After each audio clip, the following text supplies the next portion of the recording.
क्या कभी ऐसा महसूस हुआ है कि दिमाग में तो मतलब बहुत कुछ चल रहा है, कुछ कहना चाहते हैं, पर जैसे ही बोलने की बारी आती है शब्द कहीं खो जाते हैं? हाँ। या वो एक जरूरी मीटिंग जहां अपना आइडिया रखना था लेकिन आवाज काम गई और बस यही सोचते रह गए कि लोग क्या सोचेंगे। हाँ, ये डर, ये झिझक। ये हम सब ने कभी ना कभी महसूस किया है। बिल्कुल। आज हम इसी एहसास की गहराई में उतरने वाले हैं।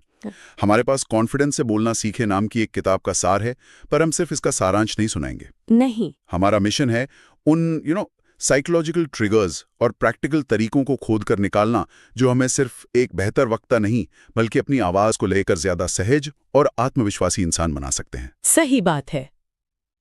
ये सिर्फ बोलने के बारे में नहीं है, ये अपनी शख्सियत को अनलॉक करने के बारे में है। बिल्कुल। आज की हमारी चर्चा का मकसद देखिए कोई टिप्स की लिस्ट देना नहीं है। हम उस सफर को समझने की कोशिश करेंगे जो एक डरे हुए इंसान को एक ऑथेंटिक वक्ता बनाता है। ऑथेंटिक, हाँ। हम देखेंगे कि आत्मविश्वास असल में है क्या ये कोई जादुई चीज है जो बस कुछ लोगों में होती है, या ये एक ऐसा हुनर है जिसे बनाया जा सकता है। और सबसे जरूरी सवाल, डर की इस कहानी में क्या भूमिका है? क्या वो विलेन है या कुछ और? चलिए इसी सवाल से शुरू करते हैं। किताब का जो सबसे पहला और बुनियादी विचार है वो यही कहता है कि आत्मविश्वास कोई जन्मजात टैलेंट नहीं है बल्कि हर रोज अभ्यास करने वाला एक स्किल है। ये सुनने में तो बहुत अच्छा लगता है, एक उम्मीद जगाता, पर क्या ये सच में इतना सीधा है?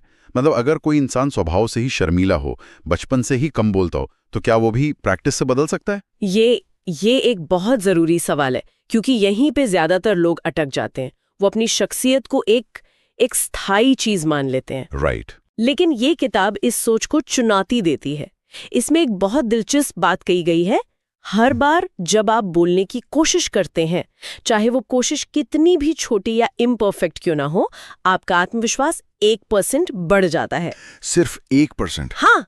अब ये 1% सुनने में कुछ भी नहीं लगता है ना? हाँ, बिल्कुल मामूली सा लगता है। लेकिन इसे कंपाउंड इंटरेस्ट की तरह सोचिए। अच्छा। पहली बार में शायद पता भी न चले, दूसरी बार में भी नहीं, लेकिन 100 कोशिशों के बाद आप एक बिल्कुल अलग इंसान होते हैं।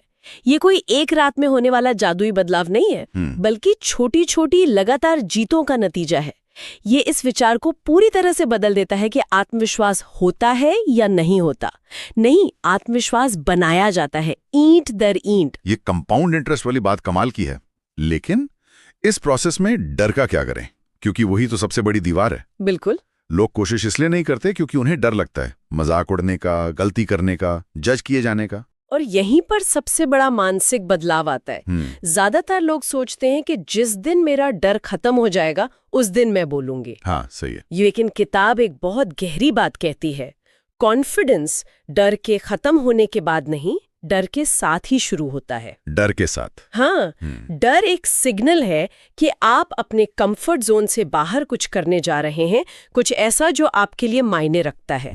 वो दुश्मन नहीं है, वो इस बात का सबूत है कि आप आगे बढ़ रहे हैं। अच्छा। असली आत्मविश्वास डर के न होने में नहीं, बल्कि उस डर के बावजूद वो कदम उठाने में है। तो इसका मतलब ये हुआ कि अगर बोलते हुए दिल तेजी से धड़क रहा है या हाथ कांप रहे हैं तो ये कोई बुरी बात नहीं है। नहीं, ये बस एक संकेत है कि हम सही रास्ते पर हैं। बिल्कुल। वो आपके शरीर का तरीका है ये बताने का कि हे, pay attention, this is important. और इससे जुड़ी एक और शक्तिशाली बात है, गलतियों को लेकर। किताब में एक लाइन है जो हर किसी को याद रखनी चाहिए, गलत बोलना भी प्रैक्टिस है। गलत बोलना भी प्रैक्टिस है? हाँ। हम गलतियों को नाकामी समझते हैं, जबकि वो तो सीखने की प्रक्रिया का डेटा है। हर बड़ा स्पीकर, हर कामयाब इंसान शुरुआत में घबराया हुआ था।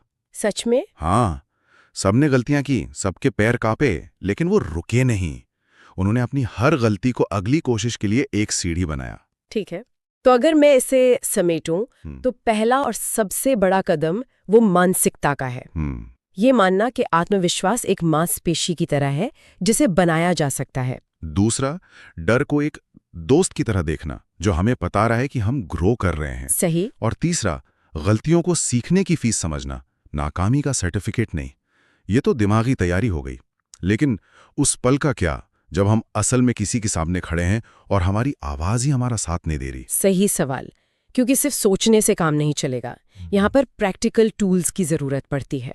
और किताब में आवाज, शारीरिक भाषा और विचारों की स्पष्टता, इन तीनों को एक दूसरे से गहराई से जुड़ा हुआ बताया गया है।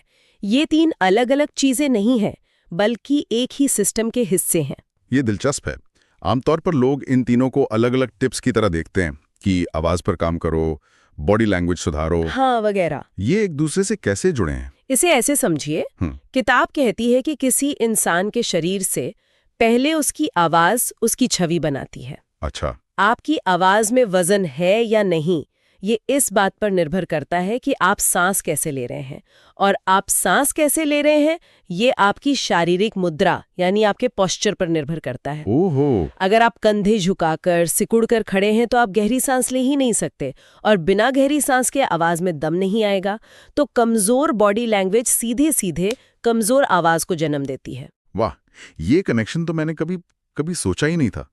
तो मतलब अगर किसी को अपनी आवाज बेहतर करनी है तो उसे शायद माइक पर नहीं बल्कि अपनी रीढ़ की हड्डी पर काम करना शुरू करना चाहिए। बिल्कुल, सीधी रीढ़, खुले कंधे, थोड़ा ऊपर उठा हुआ चेहरा, ये सिर्फ बाहर से आत्मविश्वासी दिखने के लिए नहीं है। ये आपके फेफड़ों को पूरी तरह से हवा भरने की जगह देता है, जो आपकी आवाज को एक बेस और गहराई देता है। राइट। और फिर इसमें तीसरा हिस्सा जुड़ता है, विचारों की स्पष्टता।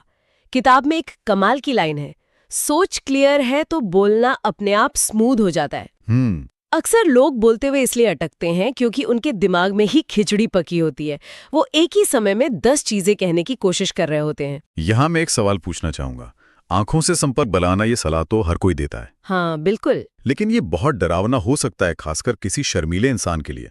और किसी को लगातार घूरते रहना भी तो अजीब लगता है। सही बात है। क्या किताब इसे करने का कोई ऐसा तरीका बताती है जो स्वाभाविक लगे, बनावटी नहीं? बहुत अच्छा सवाल है, क्योंकि अधूरी सलाह खतरनाक हो सकती है। किताब इसे घूरने के तौर पर नहीं, बल्कि कनेक्शन बनाने के तौर पर देखती है। कनेक्शन? हाँ, इसका एक बहुत ही प्रैक्टिकल तरीका दिया गया है। जब आप किसी ग्रुप से बात कर रहे हो तो किसी एक व्यक्ति की आंखों में देखकर एक पूरा वाक्य या एक पूरा विचार खत्म करें। अच्छा। फिर आराम से किसी दूसरे व्यक्ति की तरफ देखें और अगला विचार उनके साथ साझा करें। ये पिंग पोंग की तरह एक एक शब्द पर नजरें बदलना नहीं है। ये एक एक करके लोगों के साथ छोटे छोटे पर्सनल मोमेंट्स बनाने जैसा है। इससे आप भी शांत रहते हैं और सुनने वाले को भी लगता है कि आप उनसे सीधे बात कर रहे हैं। ये बहुत काम का तरीका है। तो ठीक है, मानसिकता ठीक हो गई, शरीर और आवाज को साथ में काम करने का तरीका भी समझ आ गया। लेकिन मेरा सवाल ये है कि ये सब याद कौन रखेगा? कोई तरीका है ताकि ये अपने आप हो जाए? हाँ, और यही इस पूरी फिलॉसफी का सबसे जरूरी हिस्सा है।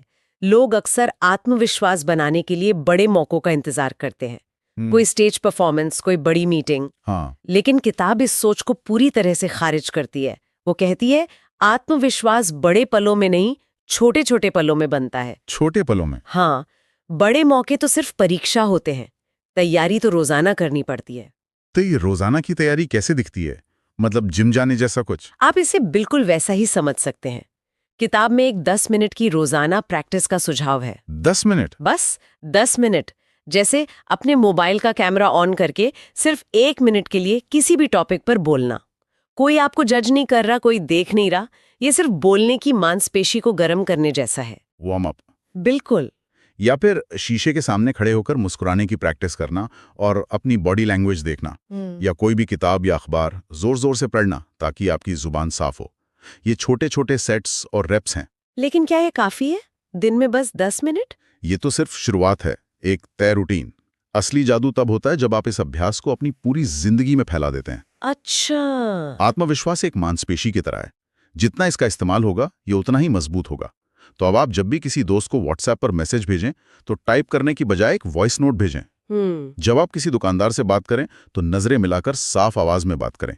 जब आप घर पर किसी से बात कर रहे हो तो अपनी बात रखने की कोशिश करें।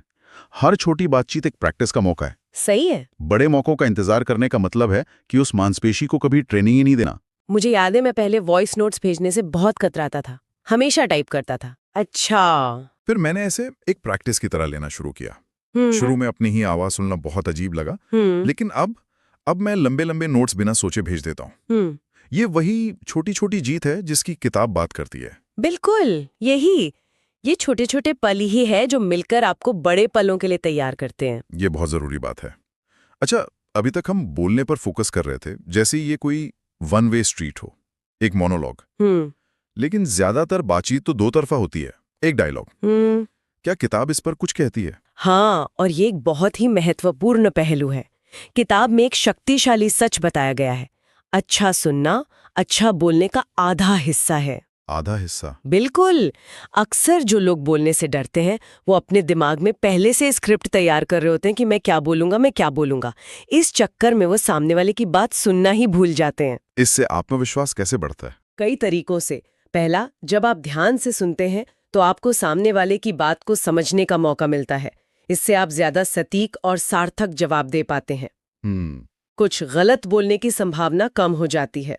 दूसरा, ये आप पर से परफॉर्म करने का दबाव हटा देता है। आपको हर समय बोलने की जरूरत नहीं है। सुनना भी बातचीत में एक सक्रिय योगदान है। सही है। और तीसरा, जब लोग देखते हैं कि आप उन्हें ध्यान से सुन रहे हैं तो वो आपकी ज्यादा इज्जत करते हैं और आपकी बात को भी ध्यान से सुनते हैं। और सुनने के साथ साथ सवाल पूछने की भी एक कला होती है। हाँ, आत्मविश्वासी लोग सिर्फ अपनी बात नहीं कहते, वो असरदार सवाल भी पूछते हैं। बिल्कुल। अच्छे सवाल पूछना दिखाता है कि आप सिर्फ अपनी बात रखने में नहीं बल्कि विषय को गहराई से समझने में रुचि रखते हैं। यह बातचीत को एक तरफा होने से बचाता है। किताब में कुछ नियम भी बताए गए हैं। सवाल छोटे और स्पष्ट हों, वो गहरे विचार वाले हों, जिनका जवाब सिर्फ हाँ या ना में ना हो, और सबसे जरूरी वो स्थिति को समझकर पूछे जाएं। अच्छा। एक अच्छा सवाल पूरी बातचीत की दिशा बदल सकता है और आपको एक ज्यादा समझदार और आत्मविश्वासी व्यक्ति के रूप में स्थापित कर सकता है। तो हमने मानसिकता, शारीरिक तकनीक, रोजाना की आदत और बातचीत की कला, इन सब पर बात की। लेकिन इन सब का आखिर मकसद क्या है? क्या एक ऐसा इंसान बनना जो बहुत जोर से, बहुत ज्यादा और बहुत चालाकी से बोल सके? ये इस पूरी चर्चा का सबसे खूबसूरत हिस्सा है। किताब के अंत में जो संदेश है वो ये है कि असली आत्मविश्वास का मतलब ये सब नहीं है। इसका असली मतलब है सच बोलना, साफ बोलना और स्वाभाविक रहना। स्वाभाविक यानी प्रामाणिक होना। प्रामाणिक होना। इसे थोड़ा और खोलेंगे? लोग अक्सर आत्मविश्वास को एक तरह के मुखौटे की तरह देखते हैं जिसे पहनकर वो कुछ और बन जाते हैं। लेकिन ये किताब कहती है कि असली आत्मविश्वास मुखौटा पहनने में नहीं बल्कि अपने सारे मुखौटे उतार देने में है।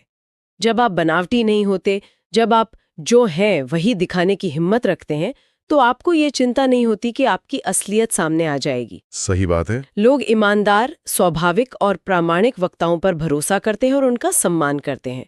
तो अंतिम लक्ष्य किसी और की तरह बनना नहीं है बल्कि अपने ही विचारों को अपने ही अंदाज में असरदार तरीके से रखना है। अच्छा। सारी तकनीकें और प्रैक्टिस आपको किसी और की नकल करने के लिए नहीं बल्कि आपकी अपनी स्वाभाविक आवाज के रास्ते में जो रुकावटें हैं उन्हें हटाने के लिए हैं। तो अगर आज के इस पूरी बातचीत का सार निकालें तो ये सफर डर को दुश्मन मानने से शुरू होता है और उसे एक सिग्नल समझने पर आगे बढ़ता है। ये सिर्फ बोलने के बारे में नहीं बल्कि अपनी सोच, अपने शरीर और अपनी आदतों को एक सीध में लाने के बारे में है। बिल्कुल। ये बड़े मंचों का इंतजार करने की बजाय रोजमर्रा की छोटी छोटी बातचीत में अभ्यास करने के बारे में है। और सबसे बढ़कर ये कोई और बनने के बारे में नहीं बल्कि जो आप हैं उसे पूरी सच्चाई और सफाई से दुनिया के सामने रखने की हिम्मत जुटाने के बारे में है। बिल्कुल। असली आत्मविश्वास प्रामाणिक होने में है। ये एक बेहतरीन सार है और श्रोताओं के लिए एक विचार छोड़कर जाते हैं।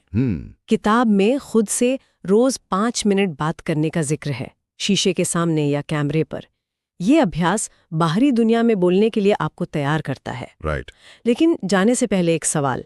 ये सारी तकनीकें हमारी बाहरी आवाज को सुधारने के लिए हैं, पर उस आवाज का क्या जो हमारे अंदर 24 घंटे चलती रहती है, हमारी अंदरूनी आवाज? अच्छा। वो आपसे कैसे बात करती है? क्या वो आपको हिम्मत देती है या आपकी हर छोटी गलती पर आपकी आलोचना करती है? अगर हमारी अंदर की आवाज ही लगातार हमें कमजोर और नाकाबिल बताती है, तो क्या कोई भी बाहरी तकनीक हमें स्थायी आत्मविश्वास दे सकती है? ये एक गहरा सवाल है जिस पर सोचा जा सकता है।